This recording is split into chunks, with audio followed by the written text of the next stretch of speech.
حضرت ابراہیم ادہم رحمۃ اللہ علیہ نے فرمایا، خدا تمہاری دعائیں اس لیے قبول نہیں کرتا کہ تم خدا کو مانتے ہو مگر اس کا شکر ادا نہیں کرتے، اس کی عبادت نہیں کرتے،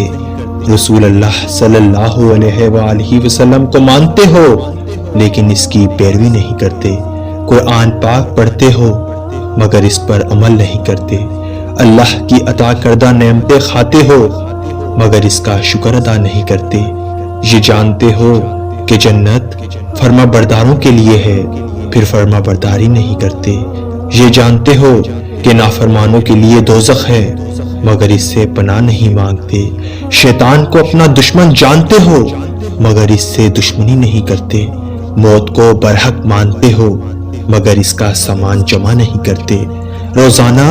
اپنے والدین اور عزیز و اقارب کو قبر میں دفن کرتے ہو مگر عبرت حاصل نہیں کرتے۔